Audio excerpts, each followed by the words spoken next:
우리가 이 시간을 지키기 위해서 어떤 결심을 하는지, 어떤 노력을 하는지 주님은 잘 아실 거라고 여겨집니다. 우리의 마음, 또 정성으로 준비한 찬송, 또 기도, 또 남모르는 수고와 헌신을 주님께서 기억하시고 기쁘게 받아주시기를 바랍니다. 존귀한 주 보혈이 나를 새롭게 하네. 우리가 새벽마다 부르는 찬양 가사 중에 하나입니다. 존귀한 주 보혈이 나를 새롭게 하네. 우리 이번 특별 새벽 기도회 시간 동안 십자가를 통해서만 받을 수 있는, 십자가를 통해서만 주실 수 있는 그 은혜와 복이 우리 가운데 함께 하기를 바랍니다. 오늘도 우리 서로 격려하는 마음으로 반갑습니다. 그리고 고맙습니다. 혹은 평안하세요. 우리 서로 인사부터 나누도록 할까요? 서로 인사하겠습니다. 네. 반갑습니다. 평안하시기를 바랍니다.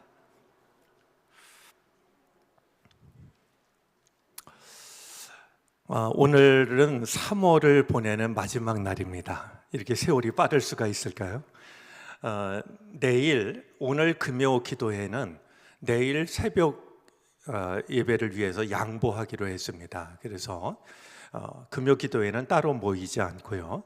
내일 4월 1일인데요. 월삭 새벽 기도회 역시 따로 하는 것이 아니라 우리가 이 특별 새벽 기도회로 이어가도록 하겠습니다.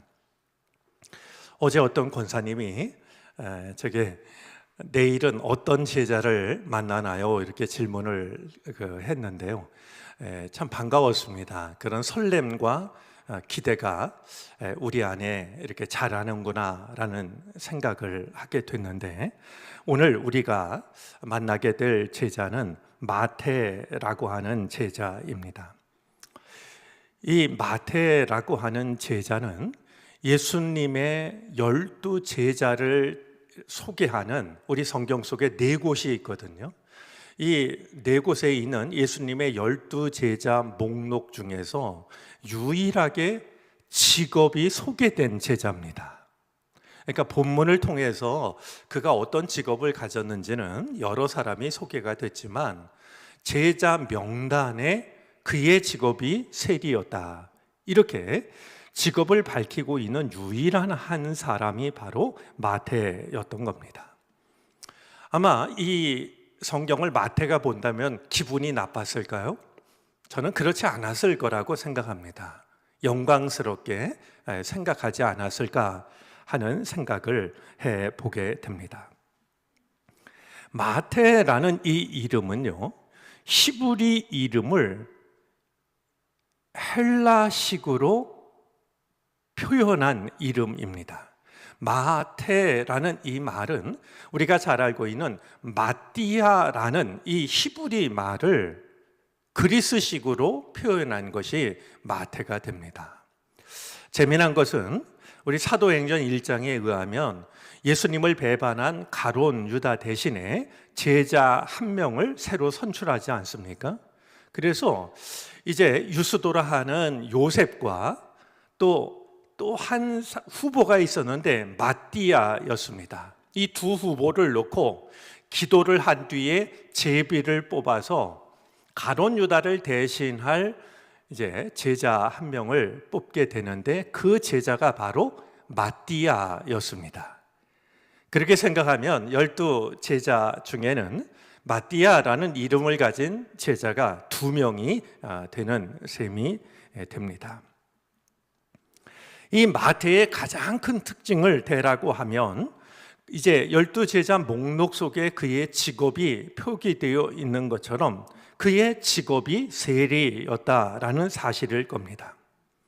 우리는 그 당시 이 세리가 사람들에게 어떤 대상이었는지를 잘 알고 있습니다. 혐오와 경멸의 대상이었습니다. 세리라는 직업은 곧 죄인이라는 말과 다를 것이 없는 그런 단어였던 것이죠. 종교적으로는요, 이 세리를 이제 하려고 하면 언제라도 수많은 이방인들과 접촉을 해야 됩니다. 경건한 유대인들은 이방인들과의 접촉을 금기시했습니다. 그런데 이 직업상 어쩔 수 없이 늘 이방인들을 만나야 되니까 경건한 유대인들이 볼 때는 아주 그냥 죄인 중에 상죄인 이렇게 이제 생각을 했죠. 뿐만이 아니라 사회적으로도 그들은 경멸의 대상일 수밖에 없었던 것이요, 이 세리라고 하는 직업이 월급이 따로 없었습니다. 그는 국가 공무원이 아니었고요, 세리직을 임차한 민간 사업자들이었는데요, 로마에 정한 세금을 내고서 그 이상 거둬들인 것을 자기 몫으로 삼았습니다. 그러니까 따로 정해진 월급이 없이, 예를 들면 내가 우리 정릉 지역에서는 1년에 1,000만 원 세금을 내겠다 이렇게 하고서는 1,000만 원을 걷어들이는 게 아니라 뭐 2천만 원, 3천만 원, 5천만 원 뭐 이렇게 걷어들였으니 이 동족들이 볼 때는 말이죠, 그야말로 동족의 피를 빠는 이런 매국노라는 생각까지도 과장된 생각이 아니었던 것입니다. 미국의 대표적인 복음주의 작가인 맥스 루카이도 목사님은 이 세리를 두고 재미난 표현을 했습니다. 와인 오프너처럼 뒤틀린 사람들. 그 와인 따는 그 오프너 보면 이렇게 나선형으로 돌아 있지 않습니까?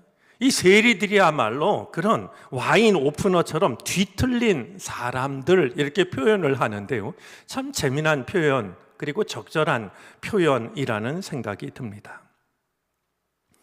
이 세리에 대한 생각들은 세례 요한과 예수님의 말씀을 통해서도 확인이 됩니다. 세례 요한이 광야에서 회개의 세례를 베풀자 많은 사람들이 세례 요한을 찾아와서 회개의 세례를 받습니다. 세리들도 나아왔습니다. 세리들이 회개의 세례를 받기 위해서 세례 요한을 찾아와서 우리가 무엇을 하면 되겠습니까? 이렇게 질문을 합니다. 여러분, 세례는 하나의 예식이 아니라 삶의 결정적인 변화이기 때문입니다. 우리가 지금까지 이렇게 살아왔는데 이제 우리가 무엇을 어떻게 하면 되겠습니까? 물었습니다. 그때 세리들에게 세례 요한이 했던 말이 바로 정한 것보다 더 받지 말라 하는 것이었습니다. 세례 요한도 잘 알고 있었던 것이에요. 자신의 욕심을 위해서 정한 것보다 더 받지 말라. 이게 바로 세리들에게 요구했던 세례 요한의 요구였던 것입니다. 예수님도 세리에 대해서 사람들이 어떤 생각을 가지고 있는지를 잘 알고 계셨습니다. 마태복음 18장 17절에서 예수님은 이렇게 말씀하십니다. 네 형제가 죄를 짓거든 단 둘이 있는 자리에서 충고하여라. 여러분, 우리가 이제 이렇게 서로 살아가다가 정말 내 마음을 아프게 하고 괴롭게 하고 분명히 잘못하는 경우가 있지 않습니까? 그럴 때 우리가 정말 어디까지 이걸 이해하고 받아들여야 되는지 기독교인으로서 참 어렵습니다. 근데 예수님이 이 문제를 두고 뭐라고 말씀하시는지를 우리가 기억할 필요가 있는데요, 네 형제가 죄를 짓거든 단 둘이 있는 자리에서 충고하여라. 그가 너의 말을 들으면 너는 그 형제를 얻은 것이다. 듣지 않거든 한두 사람을 더 데리고 가거라. 두세 증인의 입을 빌어서 확정 지으려는 것이다. 그러나 그 형제가 그들의 말도 듣지 않거든 교회에 말하라. 교회의 말조차 듣지 않거든 그를 이방 사람이나 세리와 같이 여기라. 예수님 자신이 세리를 무시하고 있는 게 아니라 너희들이 지금 세리를 생각하는 것처럼 그냥 너희가 할 수 있는 최선의 노력을 다하되 그래도 그것을 받아들이지 않는다면 그들을 이방 사람이나 세리처럼 생각해라. 이렇게 주님이 그 당시 사람들이 세리에 대해서 갖고 있던 생각을 다시 한번 꺼내고 계신 것을 보게 됩니다. 누가복음 18장 9절부터 14절에 있는 두 사람의 기도 비유도 마찬가지입니다. 그 당시 경건을 대표하는 바리새파 사람 한 사람과 당시의 죄인을 대표하는 세리 한 사람이 성전에 올라가서 기도를 합니다. 바리새파 사람의 기도는 얼마나 놀라운 기도인지 모릅니다. 저 앞에 주님 앞에 나가서 정말 자랑스럽게 자기가 지키고 있는 믿음을 나열하기 시작합니다. 자, 그러면서 그가 기도하고 있는 내용 중에 말이죠, 하나님께 감사하고 있는 기도 내용 중에 놀라운 내용이 있습니다. 제가 저 세리와 같지 않음을 감사합니다. 이렇게 기도하고 있습니다. 하나님 앞에서 자신의 죄를 고백하고 회개하는 게 아니라 하나님, 제가 저 세리와 같지 않음을 감사합니다. 이 주님의 말씀을 들으면 우리가 좀 가슴이 뜨끔해져야 됩니다. 우리도 이럴 때가 있기 때문입니다. 우리가 저 세상 사람들과 같지 않음을 감사합니다. 저 믿지 않는 자들과 같지 않음을 감사합니다. 우리도 기도할 때 우리도 모르게 많이 가지고 있는 생각입니다. 자, 오늘 성경 말씀은 조금 당황스러운 장면을 담고 있습니다. 예수님께서 길을 가시다가 마태라는 사람이 세간에 앉아 있는 것을 보시고 그를 부르십니다. 제자로 나를 따라오라고 다른 제자를 부르실 때 하셨던 말씀과 동일한 말씀으로 그를 부르십니다. 자, 그런데요, 우리가 생각을 해보면 지금 예수님이 이 마태가 세리라고 하는 사실을 모르고 부르셨을까요? 인상이 좋아서 불렀는데 나중에 얘기하다 보니까 직업이 세리인 것을 뒤늦게 알게 됐을까요? 정황상 그렇지는 않다라고 여겨집니다. 세관에 앉아 있는 마태를 부르셨으니 그의 직업이 아마 입고 있던 옷도 그의 직업을 나타냈을지도 모르고요, 그가 앉아 있는 자리가 그의 직업이 무엇인지를 짐작하게 해 주었을 겁니다. 예수님의 통찰력을 제외하고서라도 말이죠. 모르고 불렀는데 세리였던 것이 아니라 세리인 사람을 부르셨던 겁니다. 이 예수님의 생각이 좀 짧은 거 아닐까요? 지금 예수님이 하시려고 하는 일은 하나님 나라 일인데 아무래도 세리는 하나님 나라 일에 도움이 되기는커녕 방해가 될 것 같은 생각이, 방금 세리에 대해서 잠깐 이야기를 나눴음에도 불구하고 우리 마음속에도 그 당시 세리에 대해서 너무나 잘 알고 있는 유대인들은 너무나도 잘 짐작할 수 있는 일이었기 때문입니다. 자, 그렇다면 예수님은 왜 세리를 부르셨을까? 세리를 제자로 삼으셨을까요? 얼마든지 제자로 삼을 만한 훌륭한 사람들이 많이 있었을 것 같은데 왜 이런 사람을 제자로 부르셨던 것일까요? 두어 가지 생각을 하게 됩니다. 먼저 예수님께서는 지금 세간에 앉아 있는, 조금 과장되게 얘기하면 우리식으로 하면 거기 앉아서 고뇌에 담배를 피고 있었을지도 모르겠어요. 그런 이 마태를 예수님께서 제자로 부르셨던 것은 마태가 가지고 있는 고뇌와 갈망을, 고민과 갈망을 주님이 헤아리셨기 때문 아닐까 하는 생각을 하게 됩니다. 여러분, 우리가 한 가지 떠올려야 할 사실이 있는데요, 이 마태는 예수님의 주 사역지인 그리고 주 활동지였던 가버나움 사람입니다. 이 마태는 자기 동네에서 일어나고 있는 예수님에 관한 이야기를 여러 번 들었을 겁니다.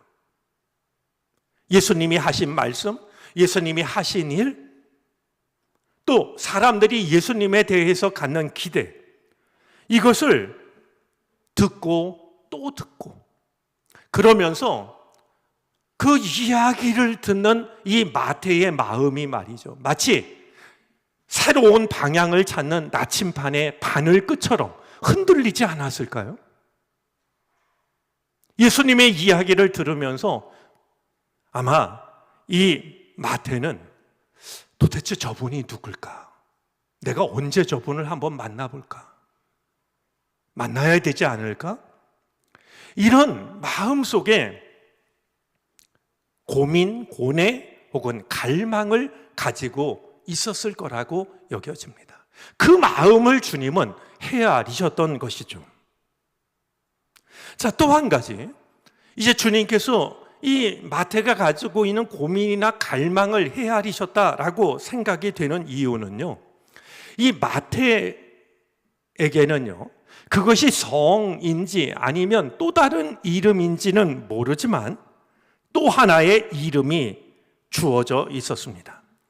같은 내용을 기록하고 있는 누가복음 5장 27절이나 마가복음 2장 14절 말씀을 보면은요, 이 마태를 부르시는 이 세관에 앉아 있는 세리를 부르시는 이 장면을 두고서 레위라 하는 세리 이렇게 말하고 있기도 하고요, 알페오의 아들 레위라 하는 세리를 부르셨다, 이렇게 기록을 하고 있기도 합니다. 자, 그런 점에서 보면 이 마태의 또 다른 이름 하나가 레위였다라고 하는 것을 짐작하게 되는데요, 우리가 떠올려야 될 것이 있지 않습니까? 여러분, 구약시대의 레위 지파는요, 제사장 지파입니다. 아버지가 아들을 낳고 레위라고 이름을 지었다고 한다면 아버지 마음은 이런 마음 아니었을까요? 우리 선조가 제사장 지파니까 너도 제사장이 되어라. 오늘날로 말하면 너도 목회의 길을 걸었으면 좋겠다. 이런 아버지의 바람이 이름 속에 담겨져 있지 않았을까? 그런데 그런 기대와는 달리 지금 마태는 무엇을 하고 있습니까? 사람들이 손가락질하고 있는 세리의 길을 걷고 있는 거 아니겠습니까?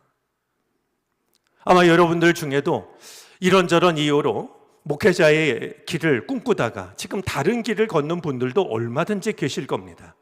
여러분, 이 목회는 주님의 뒤를 따르는 하나의 길이지 유일한 길이 아닙니다. 혹시 그 일 때문에 괴로워하는 분이 있다면요, 괴로워하는 마음 내려놓으시고 여러분에게 주어진 길을 성실하게 걸어가시면 됩니다. 그러나 이 마태의 마음 속에는 자기가 택한 그 길이 그냥 성실하고 사람들에게 존중받는 그런 길이 아니라 온통 손가락질을 받는 길이었으니 이게 극과 극 아니겠습니까? 제사장을 기대했던 집안의 기대와 내가 선택한 세리의 길은 이게 타협이 잘 되지 않는 말이죠. 그 길을 걸어가고 있었으니 이 마태가 얼마나 괴로웠을까. 그런 중에 예수님의 말씀을 소문으로 들었으니 내가 이렇게 살아도 될까? 내 삶이 달라져야 되지 않을까? 혹시 예수님은 그것을 나에게 말씀해 주시지 않을까? 이런 생각이 마음속에 차곡차곡 쌓여 있지 않았을까 생각이 듭니다. 그런데 어느 날 예수님께서 자기 앞을 지나가시다가 나를 따라오라고, 내가 분명히 세리라는 것을 잘 알고 계실 텐데도 나를 따라오라고 말씀하시자 말이죠. 정말 이 쇠조각이 강한 자석에 끌리듯이 말이죠. 마태는 그날부터 예수님을 따르기 시작하는, 이런 놀라운 결단을 하지 않았을까 하는 생각을 해보게 됩니다. 초대교회로부터 이 마태복음을 기록한 저자를 이 마태복음의 이름처럼, 복음서의 이름처럼 제자 마태라고 이렇게 생각을 해왔습니다. 물론 신학적으로는 검토할 부분이 적지가 않지만 그래도 우리가 초대교회의 전통을 따라서 마태복음을 기록한 사람이 마태라고 생각을 한다면 몇 가지 함께 생각해야 할 것이 있습니다. 먼저 마태는요, 자기 삶에 일어난 극적인 반전을 단 한 절에 담아냅니다. 자기 얘기를 장황하게 거창하게 이렇게 말하지 않습니다. 내가 누구였는지를 딱 한 줄에 담습니다. 나는 세리였는데 예수님이 따라오라고 하셔서 내 삶이 달라졌습니다.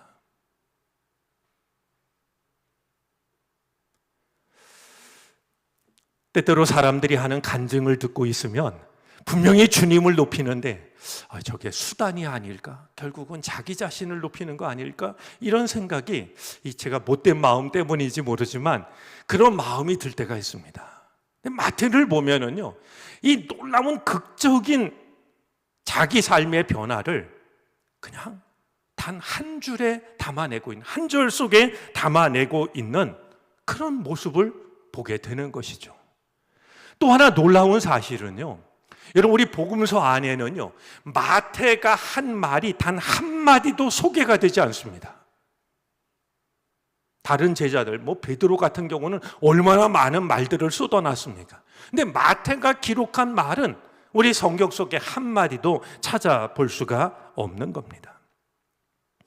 대신 이 마태는요, 자기가 예수님의 제자가 된 이야기를 길게 자랑 삼아 늘어놓는 게 아니라 그 일을 통해서 어떤 일이 이어졌는지를 오히려 기록합니다. 마태가요, 제자가 된 게 너무나 감격스러워서 동료 세리들을 초대해서 잔치를 벌입니다.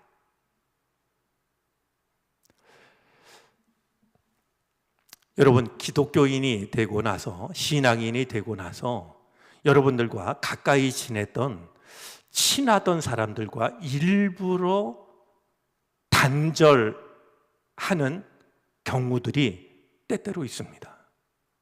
내가 세상을 다 이제 등진다라는 마음으로 말이죠, 그동안 가까이 지냈던 사람들하고 아주 절교하는 이런 일들이 있습니다. 그러나 오늘 이 마태를 보면, 그리고 잔치에 참여하신 예수님을 보면은요, 이 마태가, 세리였던 마태가 예수님의 제자가 됐다고 해서 다른 세리들을 다 무시하고 관계를 끊으라고 요구하신 게 아니라 그들도 예수님 앞에 나올 수 있다라는 사실을 잔치를 통해서 확인시켜 주고 있는 것을 보게 됩니다.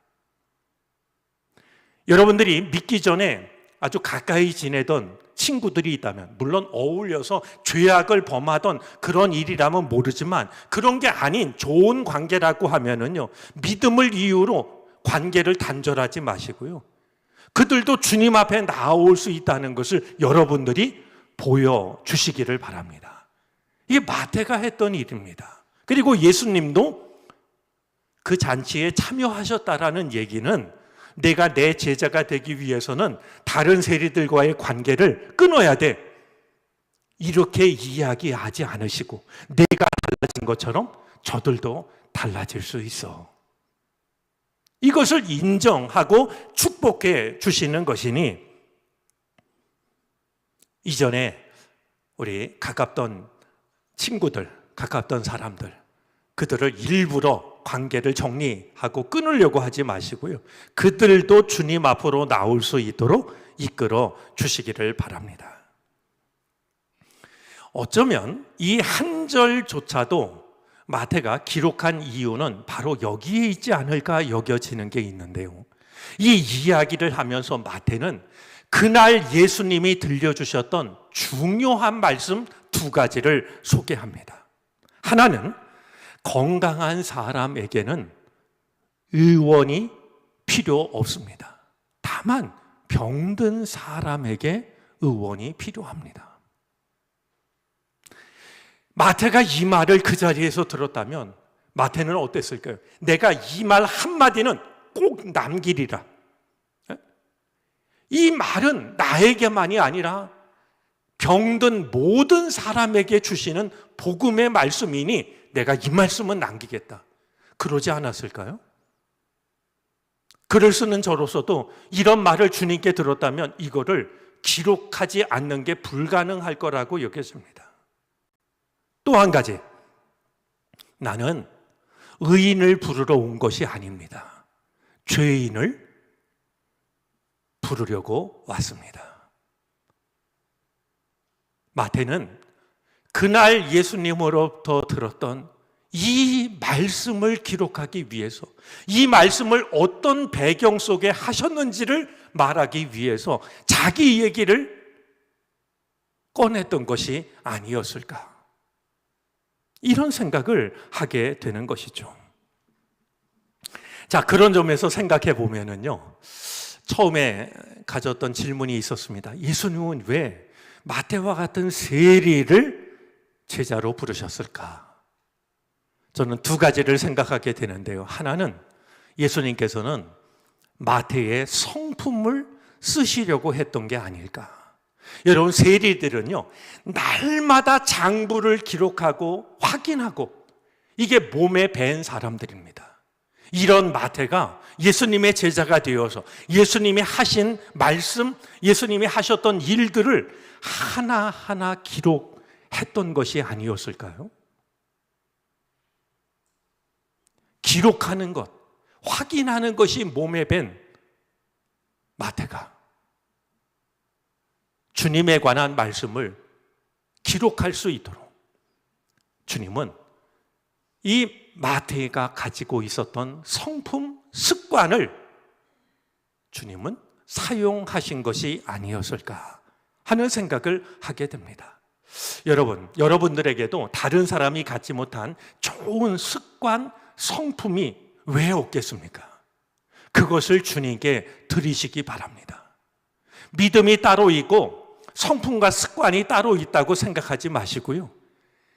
아무리 봐도 내가 참 못된 놈인데, 못된 사람인데 그래도 이거는 괜찮은 것 같아, 이렇게 여겨지는 성품이나 습관이 있다라고 하면 그것을 주님을 위해서 쓰시기를 바랍니다.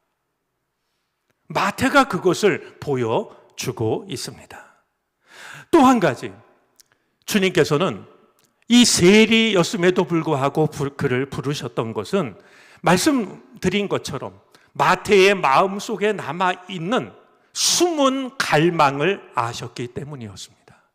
포기했던, 나는 이제 사람들에게 손가락질 받는 사람이 되고 말았어, 내가 할 수 있는 일은 그저 더 많은 돈을 벌어서 부자가 되는 것밖에 없어, 이렇게 자기 안에 있는 갈망을 포기했던 마태를 부르셔가지고요, 그를 거룩한 사람으로, 사도로, 그가 포기했던 그 마음속의 갈망을 마치 겨울을 이기고 아름답게 피어나는 저 봄꽃들처럼 마태의 삶을 통해서 표현될 수 있도록 주님은 마태를 부르셨다라고 여겨집니다. 이런 마태야말로 극적인 반전을 이룬 사람입니다. 여러분의 믿음에서도 극적인 반전이 일어나게 되기를 바랍니다. 지금의 믿음이 내가 죽을 때까지의 믿음이 되지 않았으면 좋겠습니다. 어떤 반전이 일어나서 지금 믿었던 것과는 전혀 다른 마태에게서 일어난 반전이 나타나게 되기를 바랍니다. 여러분의 인생에 있어서도 멋진 반전이 나타나게 되기를 바랍니다. 손가락질 받고 무익했던 삶이었다라고 하면 이제는 무엇보다 가장 소중한 예수 그리스도를 전해줄 수 있는, 가장 좋은 선물을 전해줄 수 있는 그런 사람들이 되어지시기를 바랍니다. 감사한 것은 아직도 시간이 남아 있습니다. 축구 시합에서 역전승을 거두기 위해서는 시간이 모자랄 때가 있는데요, 그래도 감사한 것은 이 반전을 이루기 위한 최소한의 시간은 우리에게 남아 있습니다. 그러니 마태가 그러했던 것처럼 내 믿음에 있어서나 내 인생에 있어서나 아름다운 반전이 꼭 나타날 수 있게 되기를 주님의 이름으로 축원합니다. 기도하겠습니다.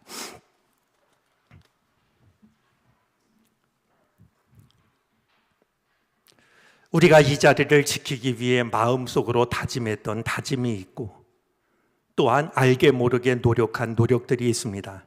주님은 빙그레 웃으시며 우리의 다짐과 우리의 노력을 바라보고 계실 줄 압니다. 허락하신 이 하루를 3월을 보내는 마지막 날을 주님 앞에서 맞이하게 해 주시니 감사드립니다. 주님 앞에서 맞이한 이 하루가 참으로 아름답고 복된 날이 되게 해 주옵소서. 우리의 생각과 우리의 노력을 뛰어넘는 주님의 놀라우신 은혜를 경험하게 해 주시기를 바라고 원합니다. 극적인 반전의 사람 마태를 생각합니다. 우리도 이 마태가 누렸던 은혜를 누릴 수 있도록 은혜 주시기를 바라고 원합니다. 우리의 인생에서도 극적인 반전이 일어나게 하여 주시고 우리의 믿음 안에서도 일어나게 해 주옵소서.